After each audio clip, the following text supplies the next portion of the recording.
Okay, so now that we have the box open, I want to show you the different components of this type of faucets. Now the faucet, obviously because it's going to be a freestanding faucet, it has to have a bracket. This is the bracket that you're going to count with. It has 3 holes, and obviously through there you're going to hold this on the floor. Now you have to remember that this faucet is going to be standing by itself for a while.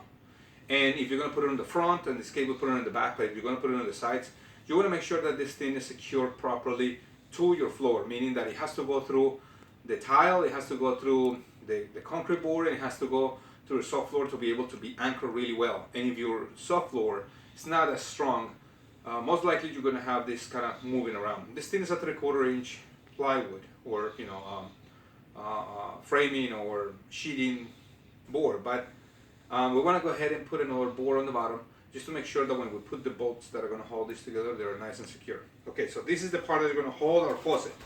What you have over here is the pole that is going to hold our faucet, the hoses that go inside, and here's the situation. Let me show you this first. This is the faucet. So the faucet has really a connection for your handheld piece that is here with the hose, and the diverter that is going to take the water from one place to another, and the cover for your bracket.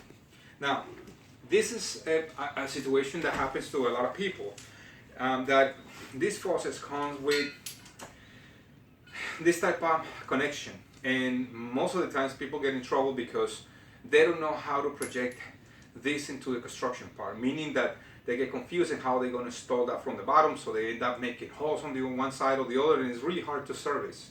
One day they need to service it, or just remove it. So for that, I'm going to show you a technique that I have that will help you to have all those lines always available if you need them, without breaking many things or whatever, just kind of dismounting things, and it will be for easy to access. So we're going to go to that point later on, but this is what we have over here. We're going to work with it later once we finish installing the tile.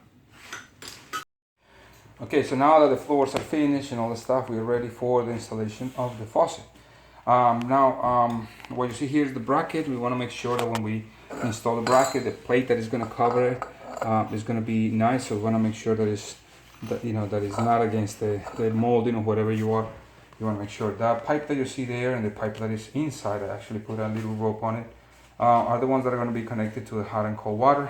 That's why I kind of marked them as a red and blue to make sure which one is which. So now we are going to go ahead and drill with a carbide bit, you see there. And after that, we're going to put the screws and we're going to secure the bracket on the floor really, really well. Now, after you connect your hoses, because we have the piping concealed underground under the floor, we want to make sure that we test them. So provisionally, we're going to install the faucet and we're going to test it and see what happens.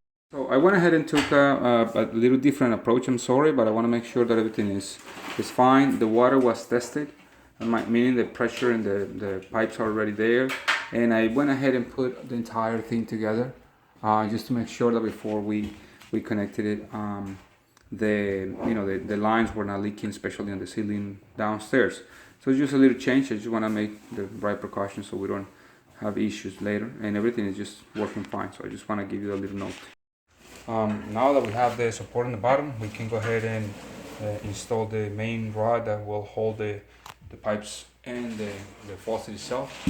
So you want to go ahead and put the trim as well, and just kind of screw this thing over there.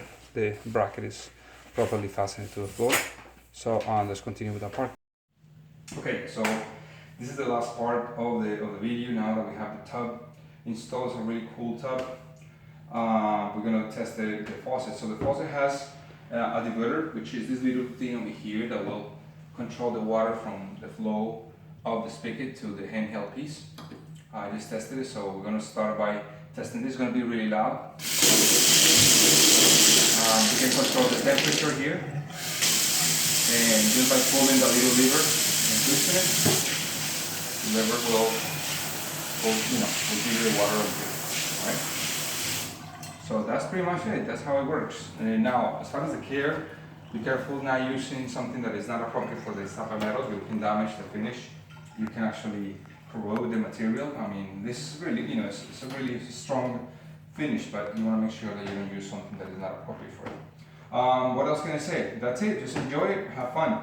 Now, in this video, I'm going to leave some suggestions over here, like 4 pieces on different areas. Don't forget to pick some of the information that I have there. It will help you a lot. Just finished installing this shower as well. It's really nice design, so I'm going to talk a little bit more about it.